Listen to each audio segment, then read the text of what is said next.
Hello everyone and welcome back to More Education, where we provide more opportunities regarding education. Today we're going to be looking at the history of the atom. Our learning objectives are here to describe how evidence from the alpha scattering experiment caused a change in the atomic model, know the difference between the plum pudding model and the nuclear model of the atom. The first scientist that we're going to be looking at today is John Dalton. So in the early 1800s, John Dalton put forward his ideas about the atom. His experiments suggested that atoms were shaped like tiny spheres and were indivisible. He believed that they could not be divided or split. In 1897, J.J. Thomson discovered the electron. Electrons are tiny negatively charged subatomic particles. His experiments brought him to this conclusion, the plum pudding model. In his findings, he suggested that the atom was made of a ball of positive charge with negative electrons embedded inside of them. Let's fast forward to 10 years later. We have two scientists here, Geiger and Marsden, who were students of Rutherford. A breakthrough experiment that they did was called the alpha particle scattering experiment. These scientists emitted dense alpha particles towards a very thin sheet of gold foil. Their results showed that some of the alpha particles went straight through, which showed that atoms are mainly made up of empty space. Some of the alpha particles bounced straight back, which showed that majority of mass in an atom is found in the center, which we now call the nucleus.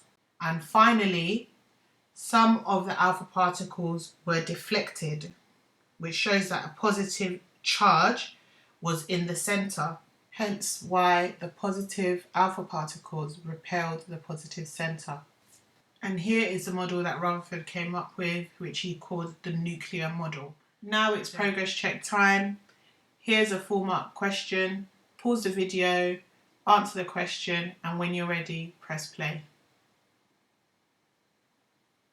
When you're asked to compare in a question, you need to look at different points. So you need to look at the similarities and differences of the two models. The similarities, both have positive charges, both have electrons, neither has neutrons.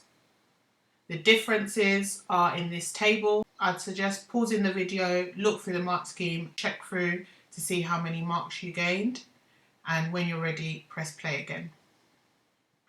Next, we're going to have a look at Niels Bohr and his contribution to the atom. In 1914, he adapted the nuclear model. He suggested that electrons orbit the nucleus at specific distances. Here is Bohr's model of the atom. So he's got the nucleus, it's positive. Remember, during this time, the neutrons still had not been discovered, and the electrons are in fixed energy levels. After this atomic model was proposed by Bohr, scientists still believed that there were two subatomic particles that were found inside of the nucleus. The proton, which they already knew was there, and a second subatomic particle was proposed by this guy, James Chadwick. So he discovered neutrons. As you can imagine, they were difficult to detect because they have a neutral charge. And this explained where the missing mass of the atom came from. And here is the model that we use today. The negative electrons on the shells, the nucleus, which contains the positive proton, and the neutron, which is neutral, so no charge. So final progress check. Explain why Rutherford's model of the atom was replaced by Bohr, and that's worth 3 marks. Pause the video and answer the question. Scientists suggested that there was a second subatomic particle in the nucleus along with protons.